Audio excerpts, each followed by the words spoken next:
வணக்கம், welcome to TNPSC பயணம் YouTube channel.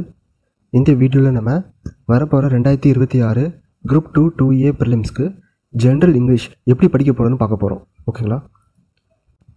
First ஒரு சிலபஸோட ஒரு ஓவர்வியூ பார்த்துடலாம். அதுக்கப்புறம் நான் என்னோடய நோட்ஸ் எப்படி எடுத்துன்னு காமிக்கிறேன்.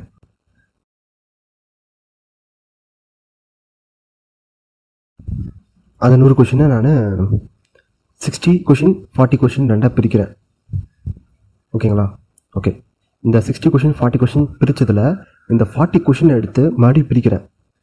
25 grammar question and 15 poet and prose supplementary இதெல்லாம் சேர்ந்து ஒரு கொஷின். ஓகேங்களா? நம்ம இந்த ப்ரிலிம்ஸை கிளியர் பண்ணுறோமா இல்லையாங்கிறது இந்த 40 கொஷினில் தான் இருக்கும். ஏன்னா இந்த 40 கொஷினோட டாபிக்ஸ் மட்டும் தான் நம்மளால் படிக்கக்கூடிய அளவுக்கு இருக்குது. மிச்ச டாபிக்ஸ்லாம் அவங்க எங்கேருந்து வேணாலும் கேட்கலாம். ஓகேங்களா? நம்ம கான்சென்ட்ரேட் பண்ணி அதிகமான எஃபர்ட் போட போகிறது வெறும் இந்த 40 கொஷின். அதாவது இந்த 40 கொஷினில் நம்ம முடிஞ்ச அளவுக்கு 35க்கு மேலே எடுத்துடணும். ஓகேங்களா? Okay, first grammar part. Grammar பார்ட்டில் என்ன கொடுத்துருக்காங்கன்னா பார்ட்ஸ் ஆஃப் ஸ்பீச். இது பேசிக்கானது, நமக்கு தெரியும்.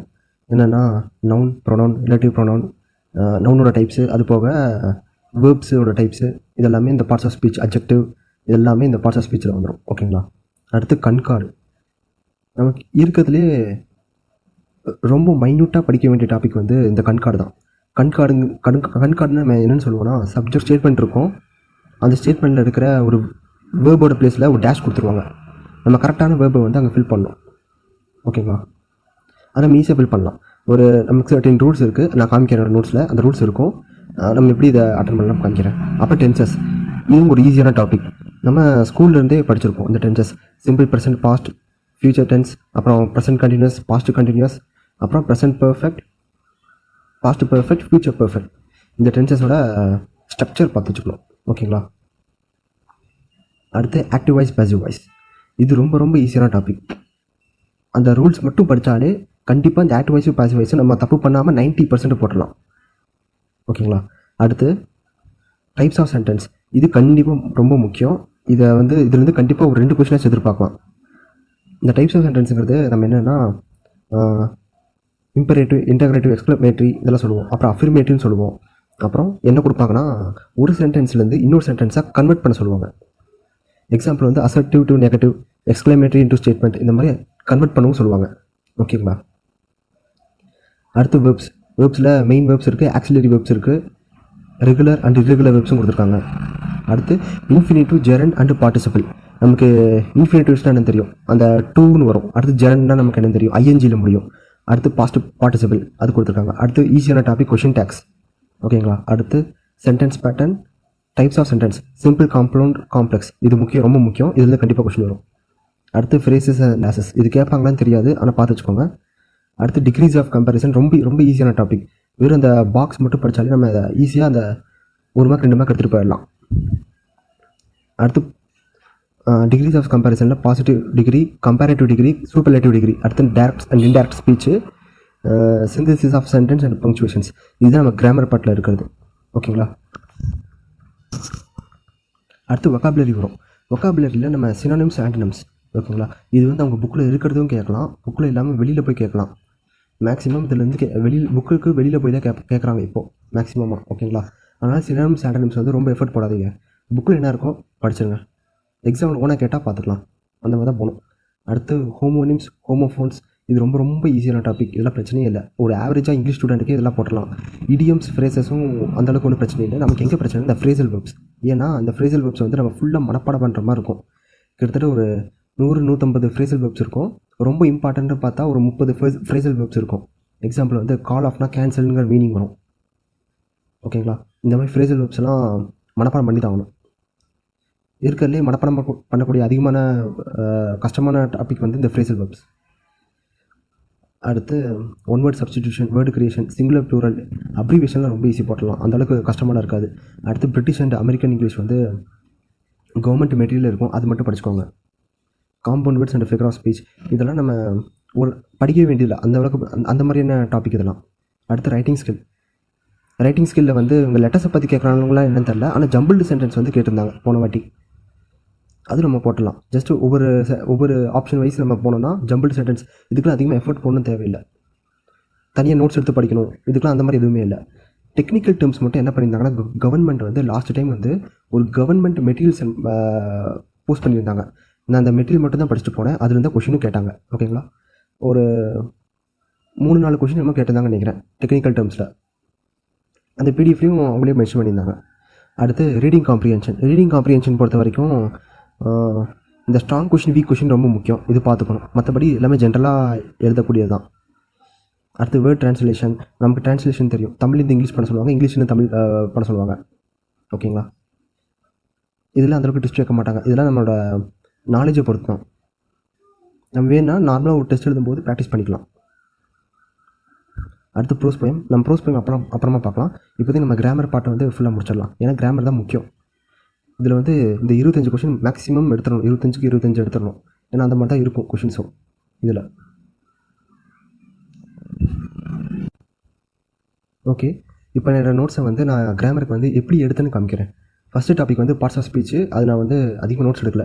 AIMTN சேனலில் வந்து அவங்களும் ஒரு PDF வச்சுருந்தாங்க. அந்த PDF மட்டும் தான் ரெஃபர் பண்ணேன். இந்த கிராமருக்கு வந்து AIMTN சேனலில் வந்து நல்லாவே வீடியோ போட்டிருக்காங்க, ஒவ்வொரு டாப்பிக்கு தனித்தனியாக. ஸோ அந்த வீடியோ மோர் தென் எனஃப். சரி, ஃபஸ்ட்டு நான் கண்கார்டு சொல்கிறேன். கண்கார்டுனா சப்ஜெக்ட் வெர்ப் அக்ரிமெண்ட். ஓகேங்களா, நம்ம சப்ஜெக்டை பார்த்து வேர்பை கண்டுபிடிச்சி அதை ஃபில் பண்ணணும் அந்த டேஷில். அவ்வளோதான் இந்த கொஷினை பொறுத்த வரைக்கும். கண்கார்ட்லேருந்து கண்டிப்பாக கொஷின் கேட்குறாங்க.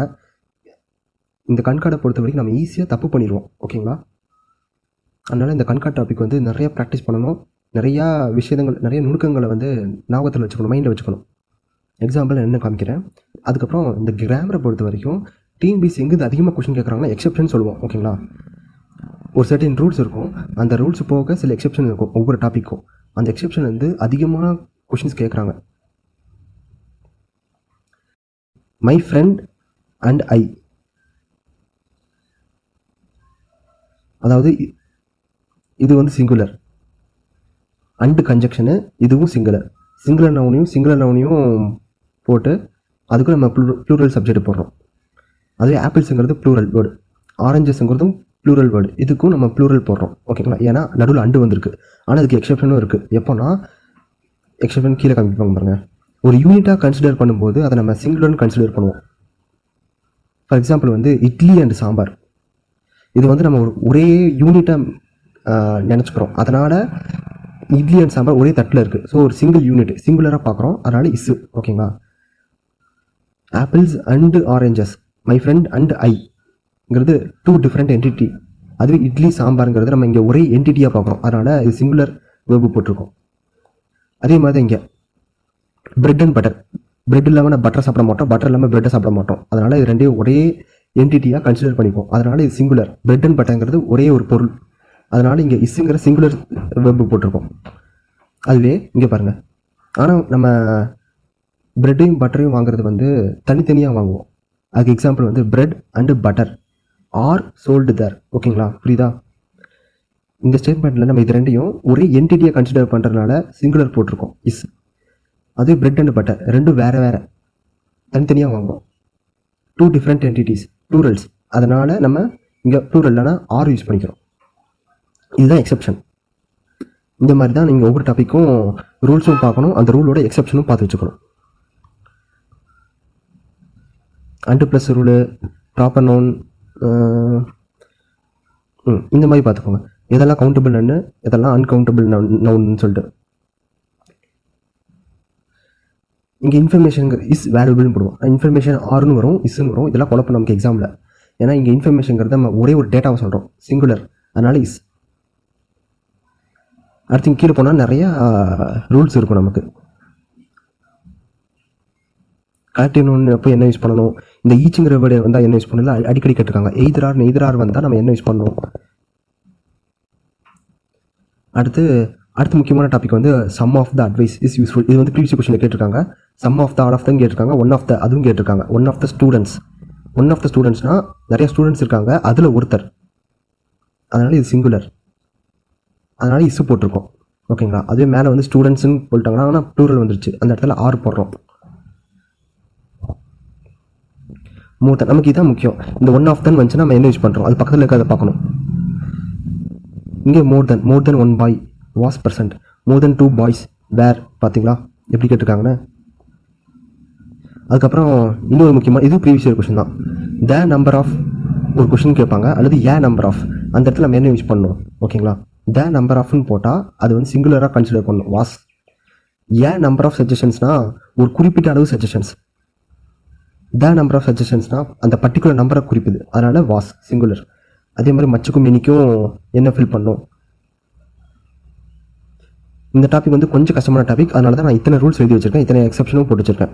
நம்ம ஈஸியாக தப்பு பண்ணக்கூடிய டாபிக். அடுத்து டென்சஸை பொறுத்த வரைக்கும் நமக்கு தெரியும் ஸ்ட்ரக்சர் பேசிக்காகவே நம்ம ஸ்கூல்லேருந்தே படிச்சு வந்துருப்போம். Subject plus be form of verb இருந்தால் சிம்பிள் டென்ஸு, அதெல்லாம் நமக்கு பிரச்சனையே இருக்காது. பாஸ்ட் கண்டினியூஸ் ஐஎன்ஜி வரும், has have, past participle, past perfect. நான் எப்படி எழுதிருக்குன்னு புரியுதா? எதுக்காக காமிக்கிறேன்னா கிராமர் நடத்தலை, இங்கே வந்து நான் எப்படி நோட்ஸ் எடுத்துருக்கேன் தான் உங்களுக்கு ஷோ பண்ணுறேன். இங்கே பார்த்தீங்கன்னா தெரியும். டென்சஸ்ன்னு டாபிக் போட்டேன். சிம்பிள் ப்ரெசன்ட் டென்ஸ் ஃபஸ்ட்டு, அதோட ஸ்ட்ரக்சர் இப்படி தான் இருக்கும். சிம்பிள் ப்ரெசன்ட் டென்ஸ்னால் அவ்வளோதான். கீழே வந்து எக்ஸாம்பிள் ஓகேங்களா. அடுத்து நம்ம ப்ரீவியஸ் கொஸ்டின் கேட்டிருந்தாங்கன்னா அதையும் இங்கே நோட் பண்ணி வச்சுக்கலாம், வேறு ஏதாச்சும். அடுத்து ப்ரெசன்ட் கண்டினியூஸ், அடுத்து ப்ரெசன்ட் பெர்ஃபெக்ட் டென்ஸ்.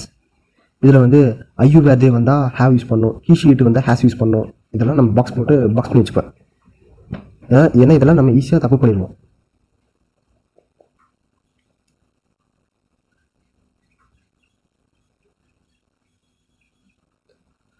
அடுத்து இந்த ப்ரெசன்ட் டென்ஸ் சிம்பிள் ப்ரெசன்ட் டென்ஸாக சிம்பிள் பாஸ்ட் கண்டினியூஸாக கண்டுபிடிக்க சொன்னாங்கன்னா அதுக்கு சில கீவேர்ட்ஸ் இருக்குது. நான் ஸ்ட்ரக்சரே பார்க்க மாட்டேன், டேரெக்டாக கீவேர்ட்ஸ் பார்ப்பேன். ஆல்வேஸ் இருந்தால் சிம்பிள் ப்ரெசன்ட் போட்டு போயிடுவேன். ஆஃபன், சம்டைம்ஸ், எவ்ரிடே, யூஸ்வலி இந்த மாதிரி வேர்ட்ஸ்லாம் பார்த்த உடனே ஸ்ட்ரக்சரே பார்க்க மாட்டேன். சிம்பிள் ப்ரெசன்ட்னு கண்ணை முடிட்டு போட்டு போயிடுவேன். இதுதான் டைம் சேவ் பண்ணுறாங்க. ஒன்ஸ் நீங்கள் பேசிக் படிச்சிட்டிங்கன்னா இந்த மாதிரி ஷார்ட்கட்டெல்லாம் நீங்களே கிரியேட் பண்ணி படிக்கலாம். இங்கே பார்த்தீங்கன்னா கரண்ட்லி, டுடே, திஸ் வீக் இந்த மாதிரி வந்துச்சுன்னா ப்ரெசன்ட் கண்டினியூஸ். இந்த கீவேர்ட்ஸை பார்த்தீங்கன்னா படிச்சுட்டு போயிடலாம். ஃபுல் சென்டென்ஸை வாசிச்சு அது என்ன ஸ்ட்ரக்சரில் இருக்குன்னு நம்ம பார்க்க வேண்டிய அவசியம் இல்லை. அடுத்து ஆக்டிவ் வாய்ஸ், பேசிவ் வாய்ஸ். இதுலேயும் ஸ்ட்ரக்சர் இருக்குது. இதில் வந்து மோஸ்ட்லி நம்ம கன்வெர்ட் பண்ண சொல்லுவாங்க. கொஷினை வந்து ஆக்டிவ் வாய்ஸ் கொடுத்துருவாங்க அல்லது பேசிவ் வாய்ஸ் கொடுத்துருவாங்க. ஆன்சரில் வந்து ஏதாச்சும் ஒன்று வந்து வைஸ் வர்ஸா நம்ம கன்வெர்ட் பண்ணுற மாதிரி இருக்கும். நம்ம இங்கே பார்க்க வேண்டியது வந்து சப்ஜெக்ட், வேர்ப், ஆப்ஜெக்ட்னு இருக்குது ஆக்டிவ் வாய்ஸில். அதே பேசிவ் வாய்ஸ் எப்படி மாறும்னா ஆப்ஜெக்ட் ஆம் இஸ் ஆர் வரும், அதுக்கப்புறம் தேர்டு ஃபார்ம் ஆஃப் வேர்ப் வரும், அதுக்கப்புறம் பை எஸ். சிம்பிள் பாஸ்ட் டென்ஸ்க்கு என்ன ஸ்ட்ரக்சரு, அதே மாதிரி simple future tense will shall, இந்த வில் ஷால் இங்கே வரும், அதெல்லாம் பார்த்துக்கணும். இந்த ஸ்ட்ரக்சர் ஓகேங்களா, இப்படி தான் படிக்கணும். இந்த ஸ்ட்ரக்சர் தான் முக்கியம் ஒவ்வொன்றுமே எப்போவுமே.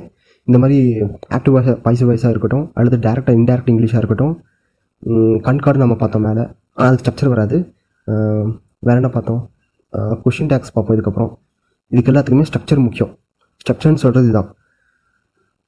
இந்த ஆக்டிவ் வாய்ஸ், பேசிவ் வாய்ஸ்னால் ஆக்டிவ் வாய்ஸ் கொடுத்துட்டா நம்ம எப்படி பேசிவ் வாய்ஸாக மாற்ற போகிறோம் அந்த ஐடியா புரியுதுங்களா. அடுத்து இந்த ஆக்டிவ் வாய்ஸ், பேசிவ் வாய்ஸில் முக்கியமானது ஒன்று வந்து எக்ஸப்ஷன் என்னென்னா இன்டர்கிரேட்டிவ் ஸ்டேட்மெண்ட்ஸ் கொடுப்பாங்க. அப்படி கொடுக்கும்போது நம்ம கொஞ்சம் டிஃப்ரெண்ட்டாக ஒர்க் பண்ணுற மாதிரி இருக்கும். ஹூ ஸ்டோல் மை பென்னா முன்னாடி வந்து பை போகிற மாதிரி இருக்கும். By whom was my phone stolen. இந்த ஹூ வந்து ஹூமாக வரும், முன்னாடி பை வரும், அதுக்கப்புறம் சப்ஜெக்ட் வந்து வரும், அதுக்கப்புறம் வேர்ப் வந்து கடைசியில் வரும். ஓகேங்களா. இம்பரேட்டிவ் சென்டென்ஸ் இதெல்லாம் கேட்டிருக்காங்க ஆல்ரெடி. க்ளோஸ் த டோர், லெட்டுங்கிற வேர்டிங் யூஸ் பண்ணுவோம், இதெல்லாம் எக்ஸப்ஷன் மாதிரி. அடுத்து கொஷின் டேக்கை பொறுத்த வரைக்கும் நம்ம ஈஸியாக மார்க்கும் வாங்கலாம், கொஞ்சம் கேர்லெஸ்ஸாக விட்டோம்னா மார்க் அங்கே ஈஸியாகவும் போயிடும். ஓகேங்களா. இந்த கொஷின் டேக்கை பொறுத்த வரைக்கும் நிறைய பேருக்கு தெரியும். பாசிட்டிவாக இருந்தால் நெகட்டிவில் ஆன்சர் கொண்டு வரணும், நெகட்டிவாக இருந்தால் பாசிட்டிவில் ஆன்சர் கொண்டு வரணும்னு. சில எக்ஸப்ஷன் இருக்குது. என்னென்னா நம்ம சில நெகட்டிவ் வேர்ட்ஸ்னு படிப்போம். ஹார்ட்லி, ஸ்கேர்ஸ்லி, நோபடி அந்த மாதிரி வேர்டு பார்க்கும்போது ஆன்சர் வந்து நம்ம பாசிட்டிவ் தான் வரணும். ஆனால் அதுலேயும் ஒரு சில எக்ஸப்ஷன் இருக்குது. என்னென்னா இங்கே பாருங்கள், லிட்டிலுங்கிற வேர்டு வந்து நெகட்டிவ் வேர்டு. அப்போ நம்ம ஆன்சரை வந்து பாசிட்டிவ் எழுதணும்னா தப்பாயிரும் இந்த கொஷினுக்கு. ஏன்னு சொல்கிறேன்னா இங்கே பாருங்கள், த லிட்டில் மில்க். புரியுது உங்களுக்கு? இவங்க நெகட்டிவாக பேசலை, மில்க் இருக்குது, அதில் வந்து கொஞ்சோண்டு மில்க்கு சொல்கிறாங்க, அமௌண்ட்டை குடிக்கிறாங்க. புரியுதுங்களா? இங்கே நெகட்டிவாக பாசிட்டிவாங்கிற பேச்சுக்கு இடமில்லை, அமௌண்ட்டு சொல்கிறாங்க. த லிட்டில் மில்க்குங்கிற அமௌண்ட்டு பாட்டில் கொஞ்சோண்டு இருக்குது அப்படின்னு. ஸோ இது நம்ம டோட்டலாக பார்க்கும்போது பாசிட்டிவ் ஸ்டேட்மெண்ட்டாக மாறிடும். அப்போ நம்ம ஆன்சர் வந்து நெகட்டிவில் எழுதணும், டிடன்ட் ஐன்னு. நம்ம இங்கே என்ன பண்ணுவோம்னா லிட்டிலுங்கிற வேர்டை பார்த்த உடனே கை எங்கே போகும்னா டிட் இட்டுன்னு போடுவோம். ஆனால் அப்படி எழுதுனா தப்பு, புரியுதுங்களா? அண்டர்ஸ்டாண்ட் பண்ணி படிக்கணும். நான் அந்த வேர்ட்ஸ் வந்து தனியாக இங்கே மென்ஷன் பண்ணியிருப்பேன், அந்த நெகட்டிவ் வேர்ட்ஸ் அங்கே. சரி, அடுத்து degrees of comparison. Degrees of comparison பொறுத்த வரைக்கும் பாசிட்டிவ், கம்பேரிட்டிவ், சூப்பர்லேட்டிவ், இது 3 மட்டும் தான். இந்த டேபிள் மட்டுமே படித்தா போதும், ஈஸியாக அந்த எழுதிட்டு நம்ம வாட்டுக்கு போயிடலாம். பாசிட்டிவ் டு கம்பேரிட்டிவ் கன்வெர்ட் பண்ண சொல்லுவாங்க, அல்லது கம்பேரிட்டிவ் டு சூப்பர்லேட்டிவ் கன்வெர்ட் பண்ண சொல்லுவாங்க. அடுத்து டைரக்ட் அண்ட் இன்டைரக்ட் ஸ்பீச். இதில் வந்து சே வந்து என்ன பண்ணணும், செட் டு என்ன வந்து என்ன சேஞ்ச் பண்ணணும், டோல்டு வந்து என்ன பண்ணணும், ஓகேங்களா? அதுக்கப்புறம் இந்த டைரக்ட் இன்டைரக்ட் ஸ்பீச்சில் இன்டராக்டிவ், இம்பரேட்டிவ் அதெல்லாம் எப்படி அட்டன் பண்ணணும்னு தனியாக இருக்கும். ஃபியூச்சர் வந்தால் ஷேல் வந்து ஷுட்டு போடணும், விட்டு போடணும். இங்கே பாருங்கள், இது முக்கியம். நிறைய வாட்டி இவங்க வேணே ஃபுல் சென்டென்ஸ் கரெக்டாக கொடுத்துருவாங்க ஆப்ஷனில். ஆனால் கடைசியில் இந்த ஹென்ஸுங்கிற கொஷின் இருக்கிற வேர்டு வந்து டென்ஸ்ன்னு மாற்ற மாட்டாங்க, எகுங்கிற பிஃபோரை மாற்ற மாட்டாங்க. நம்ம போய் அங்கேயே டேரெக்டாக பிஃபோர்னு போட்டு அவசரத்தில் பண்ணுற மிஸ்டேக்ஸ் தான். அடுத்து சிம்பிள் காம்ப்ளெக்ஸ் காம்பவுண்ட் சென்டென்ஸ். இது வந்து ஃப்ரேசல் அண்டு கிளாஸஸ்ன்னு கொடுத்துருப்பாங்க. அது ரெண்டு நம்ம டிஃப்ரென்ஸ் பார்க்கணும். ஃப்ரேசலுக்கும் கிளாஸஸ்க்கும் இந்த ஃபைனட் வேர்பு தான் டிஃப்ரென்ஸாக இருக்கும். நீங்கள் போட்டுக்கோங்க, ஃப்ரேஸ்னா ஃபைனட் வேர்ப் அங்கே இருக்காது, அதுவே கிளாஸ்னால் ஃபைனட் வேர்ப் இருக்கும். இது படித்து முடிச்சுட்டு அதுக்கப்புறம் தான் இந்த சிம்பிள் காம்ப்ளெக்ஸ் காம்பவுண்ட் வர முடியும். இதுவும் ஈஸியான டாபிக், இந்த டேபிள் மட்டும் படித்தா போதும், அவ்வளோதான். இன்ஸ்பைட் ஆஃப், டிஸ்பைட் ஆஃப் வந்துச்சுன்னா அதோ ஈவன் தோ, டேரெக்டாக சிம்பிள் டு காம்ப்ளெக்ஸ் மாற்றுறது, இந்த மாதிரி அதிகமாக கேட்பாங்க, ஓகேங்களா? இந்த ஈவெண்ட் ஆஃப், இந்த கேஸ் ஆஃப், இது அதிகமாக கேட்டிருக்காங்க இந்த மெத்தடில். இந்த அடுத்த டாபிக் நம்ம பார்த்தோன்னா இதை பார்த்துட்டோம். அடுத்து சென்டென்ஸ் பேட்டர்ன். சென்டென்ஸ் பேட்டர்னை பொறுத்த வரைக்கும் நம்ம ரொம்ப ஈஸியாக மார்க் வாங்கலாம். ஆனால் இங்கே வந்து நமக்கு குழப்பக்கூடியது வந்து அர்ஜென்ட்டு, காம்ப்ளிமெண்ட், இது ரெண்டு மட்டும் தான் நமக்கு குழப்பிக்கிட்டே இருக்கும் அடிக்கடி. அதனால் தெளிவாக படிச்சுக்கணும்.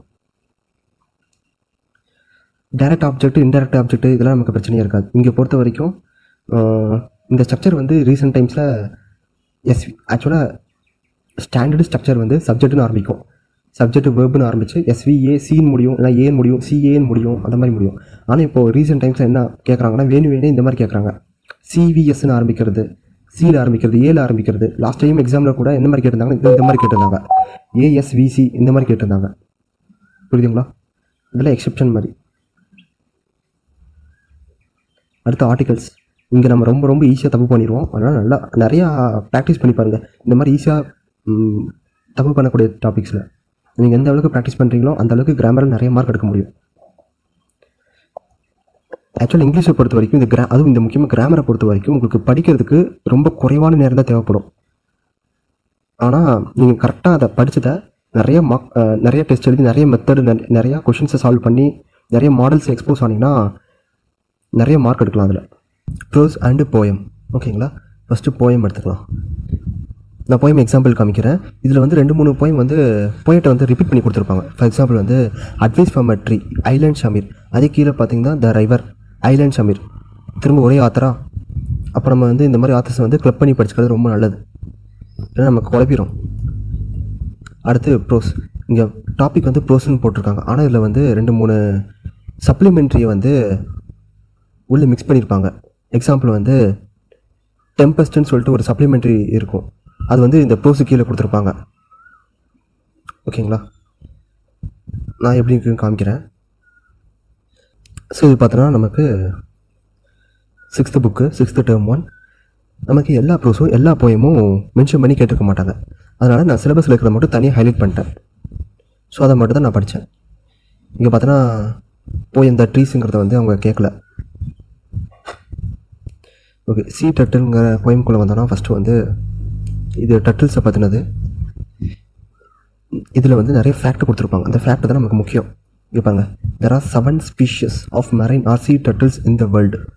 அப்போ இது ஒரு கொஷினாக கேட்கலாம். there are dash species of marine or sea turtles in the world. So அந்த மாதிரி கொஷின் எப்படிலாம் கேட்பாங்களோ அதெல்லாம் நான் ஹைலைட் பண்ணி ஆல்ரெடி வச்சுருக்கேன், ஓகேங்களா? இதெல்லாம் ப்ரீவியஸ் கொஷினே கேட்டிருக்காங்க. இந்த ஸ்டேட்மெண்ட் கேட்டிருக்காங்க. the largest of the turtles is the leatherback turtle. அப்புறம் இந்த டூ யூ நோ பாக்ஸ் வந்து ரொம்ப ரொம்ப ரொம்ப முக்கியமான பாக்ஸ். ஒவ்வொரு எக்ஸாம்லேயும் அட்லீஸ்ட் ஒரு 2 கொஷின் ஆச்சு இந்த டூ யூ நோ பாக்ஸ்லேருந்து கேட்குறாங்க. மாஸ் நெஸ்டிங்னா என்ன, அரிபாலா. அடுத்து கீழே போனோன்னா இங்கேயே சினானிம்ஸ் கொடுத்துருக்காங்க, இது மட்டும் பார்த்துக்கோ போதும். அடுத்து கீழே ஒரு டூ யூ நோ பாக்ஸ் இருக்குது, இதுவும் நம்ம படிக்க வேண்டியதாக இருக்கும். ஓகேங்களா? அப்புறம் இதோட ஆத்தர் முக்கியமானது சேகர் தத்தாத்ரி. ஓகேங்களா? இவர் இதில் வந்து இந்த ஆத்தரை பற்றி நமக்கு அதிகமாக எதுவும் கொடுக்கல. அது வேறு சில லெசன்ஸ் எடுத்துட்டோம்னா அந்த ஆத்தரோட அவார்ட்ஸ் கொடுத்துருப்பாங்க, அவங்களோட மற்ற ஒர்க்ஸ் கொடுத்துருப்பாங்க. ஸோ அதெல்லாம் படிக்கிற மாதிரி இருக்கும்.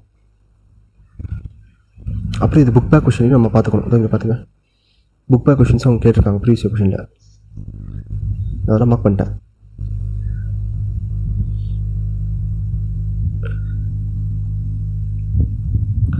இது crocodile போயம். இங்கே பாருங்கள், இங்கே இந்த மாதிரி டூ யூ நோ பாக்ஸ் நம்ம கண்டிப்பாக படிச்சே ஆகணும். The Madras crocodile bank is one of the largest reptile zoos இந்த வேர்ல்டு. பார்த்தீங்களா? இது எங்கே இருக்குது? கோவளம், சென்னை. இந்த மாதிரி லொக்கேஷன்லாம் உங்கள் ஆப்ஷன் வைக்கலாம். 4 லொக்கேஷன் கொடுத்து இது வந்து இப்போ நான் எழுதின இந்த 2025 2A ஃபிலிம்ஸில் கேட்டிருந்தாங்க. லூயிஸ் கெரால் இந்த அலைஸ் இன் ஒண்டர்லேண்ட் எழுதின புக்கோட ஆத்தர் வந்து யாருன்னு கேட்டிருந்தாங்க. Lewis Carroll. ஓகேங்களா?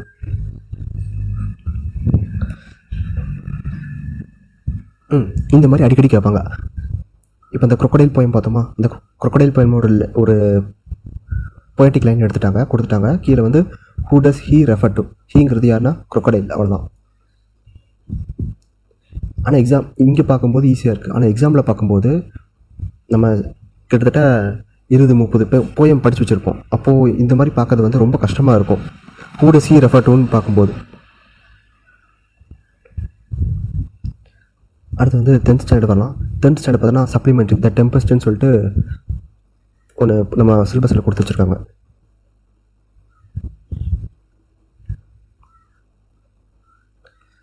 இங்கே பார்த்தீங்கன்னா தெரியும், த சப்ளிமெண்ட்ரி லீடர். இது ரொம்ப முக்கியம். இங்கே பாருங்கள், டெம்பஸ்ட் டாபிக் கீழே போட்டாங்க. And extract from Charles lamps tales from Shakespeare. இது அப்படியே ஸ்டேட்மெண்ட்டில் வைக்கலாம். ஓகேங்களா? அடுத்த கொஷினை கேட்கலாம். இந்த சப்ளிமெண்ட்ரி ப்ரோஸை பொறுத்த வரைக்கும் கதை தான் முக்கியம். கதை, அந்த கேரக்டர்ஸோட ரிலேஷன் என்ன, ஒரு டைலாக் கொடுத்துட்டு இது யார் சொல்லலாம். எக்ஸாம்பிள் டபுள் கொட்டேஷன் இருக்கா, be not so amazed doctor Miranda. இது யார் சொன்னான்னு 4 ஆப்ஷன் வச்சுருவாங்க. ப்ராஸ்பரோவா இல்லை மிரண்டாவா அப்படின்னு.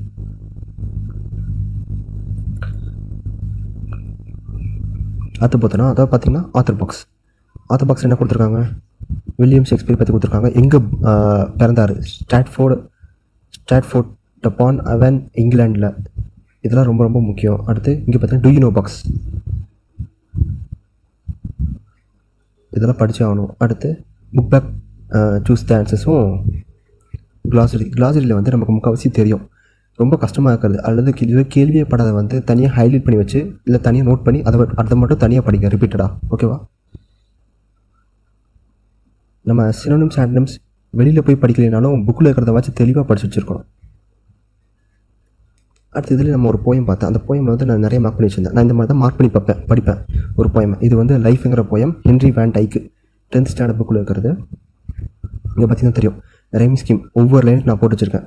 அதில் அது போக இது ஆக்டேவா சிஸ்டர்டான்னு போட்டு வச்சுருக்கேன். ஆக்டேவ்னா 8 லைன் இருக்கும், சிஸ்டர்ட்னா 6 லைன் இருக்கும். அடுத்து எந்தெந்த வேர்டில் ஆன்டிதிசிஸ், பெர்சனிஃபிகேஷன், அனஃபோரா, மெட்டாஃபர், இந்த மாதிரி எக்ஸ்ட்ரா கண்டென்ட்டும் நான் போட்டு வச்சுருக்கேன். ஒவ்வொரு போயும் இந்த மாதிரி தான் போட்டு வச்சுருப்பேன், மார்க் பண்ணி படிப்பேன். ப்ரோஸோ போயமும் இந்த மாதிரி தான் படிக்கணும். ஓகேங்களா? இங்கே பார்த்தோன்னா இது என்னது, ஹிஸ் ஃபர்ஸ்ட் ஃப்ளைட், லியோமோ ஃப்ளஹர்த்தி. இது ப்ரோஸு சப்ளிமெண்ட்ரி ஒரே மாதிரி தான். அந்த கேரக்டர்ஸ் வரும், கேரக்டர்ஸை பற்றி நல்லா படித்து வச்சுக்கணும், கதையை அண்டர்ஸ்டாண்ட் பண்ணி வச்சுக்கணும். இங்கே பார்த்தீங்கன்னா இது முக்கியம். லியோமோ ஃப்ளஹர்த்தி அந்த ஆத்தர் பாக்ஸில் founding member of the communist party of Ireland கொடுத்துருக்காங்களா. எக்ஸாம் என்ன கேட்பாங்கன்னா, who was the founding member of the communist party ஆஃப் இந்தியான்னு அப்படியே கொஷினை கேட்பாங்க. அதுக்கு லியோமோ ஃப்ளஹர்த்தி.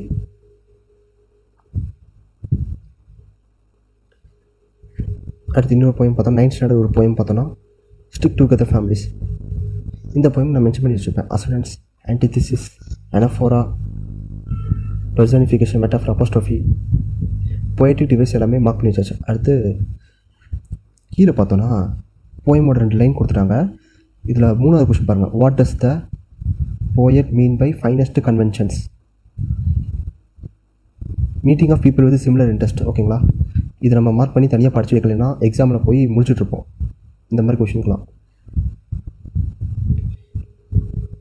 அதனால் நல்லா பார்த்து வச்சுக்கணும். நம்மளால் எக்ஸ்ட்ரா இந்த மாதிரி போயுமே அண்டர்ஸ்டாண்ட் பண்ண முடியலனாலும் இந்த மாதிரி புக் பேக் கொஷினில் வந்து ஆன்சர் போட்டு அதை மனப்பாடம் பண்ணி வச்சுருக்கேன் இருக்கோம்.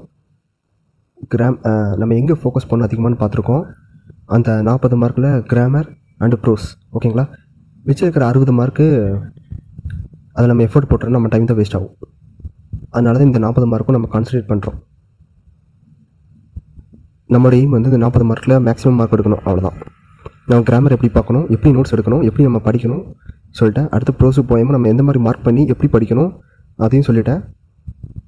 அடுத்து ஓகேங்களா, இதான் இது வரைக்கும் நான் சொல்ல வேண்டியதான் ஃபுல்லாக சொல்லிட்டேன். இங்கிலீஷை பொறுத்த வரைக்கும் என்ன ஒரு அட்வான்டேஜ்னால், இங்கிலீஷை படிக்கிறதுக்கு டைம் ரொம்ப கம்மியாக தான் தேவைப்படும் தமிழில் கம்பேர் பண்ணுறதை விட. நம்ம கிடைக்கிற எக்ஸ்ட்ரா டைமை வந்து ஜிஎஸ்லேயும் ரீசனிங்லேயும் போட்டோன்னா மற்றவங்களோட நிறையா மார்க் எடுக்கலாம். இது வந்து ஜென்ரல் இங்கிலீஷ் ஆஸ்பிரண்ட்ஸ்க்கு வந்து ஒரு மிகப்பெரிய அட்வான்டேஜ். அதே தமிழ் ஸ்டூடெண்ட்ஸாக இருந்தால் அவங்க புது புக் படிப்பாங்க, பழைய புக் படிப்பாங்க, ப்ளஸ் அவுட் சோர்ஸ் படிப்பாங்க. நம்ம வந்து 6 to 10 தான் படிக்க போகிறோம். அதுலேயும் எல்லா ப்ரோஸும் எல்லா போயுமே படிக்க போகிறதில்ல. சிலபஸில் கொடுத்தது மட்டும் தான் மென்ஷன் பண்ணி அதை மட்டும் படிக்க போகிறோம். ப்ளஸ் கிராமர் வந்து வெளியிலேருந்து பார்க்க போகிறோம். எனக்கு கேட்டால் 3 மாதத்தில் ஒரு ஆவரேஜ் ஸ்டூடெண்ட்டால் கண்டிப்பாக ஜென்ரல் இங்கிலீஷ் சிலபஸை கம்ப்ளீட் பண்ணி மினிமம் 80 கொஷின் போட முடியும். கொஷின் பேப்பர் டஃப்பாக இருந்தாலுமே 80 கொஷின் கண்டிப்பாக போட முடியும்.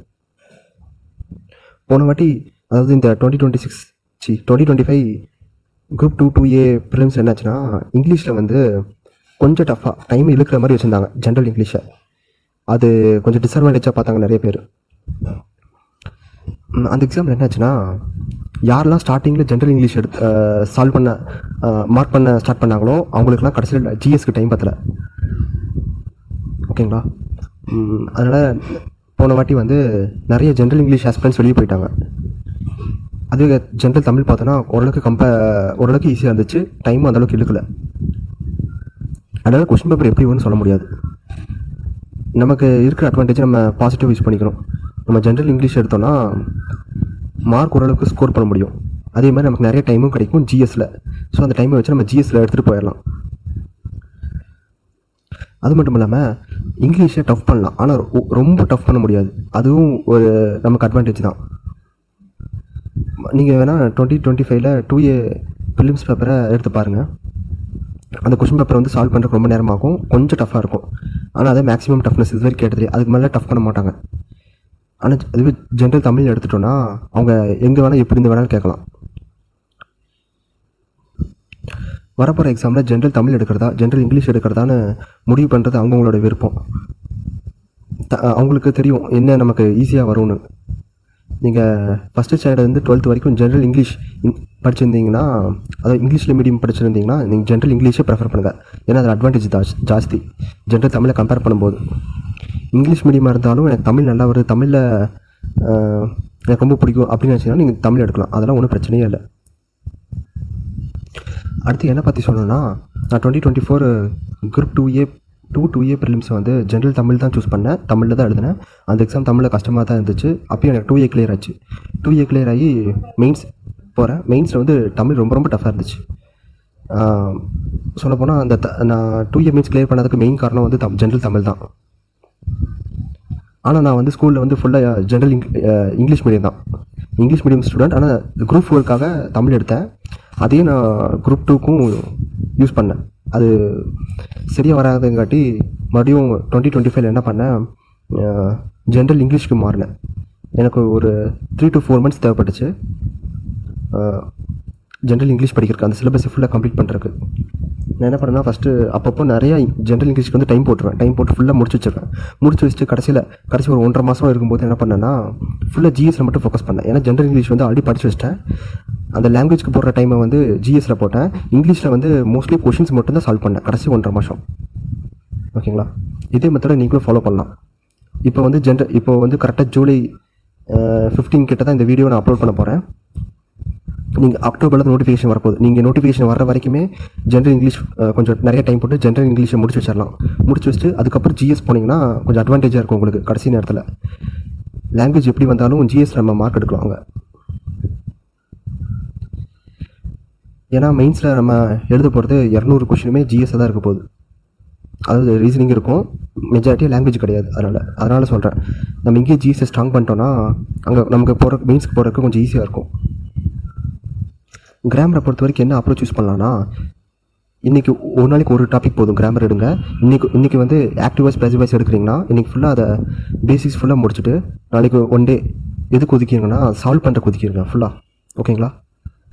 சால்வ் பண்ணிட்டு மறுபடியும் கொஞ்சம் கேப் விட்டு அந்த டாப்பிக்கை ரிவைஸ் பண்ணிட்டு மறுபடியும் ஒரு நாள் டேரக்ட் அண்ட் இன்டேரக்ட் ஸ்பீச் எடுத்துகிட்டு பேசிக்ஸ் படிச்சுட்டு அதுக்கு அடுத்த நாள் வந்து சால்வ் பண்ணிவிட்டு இந்த மாதிரி தான் போனால் ஈஸியாக இருக்கும்.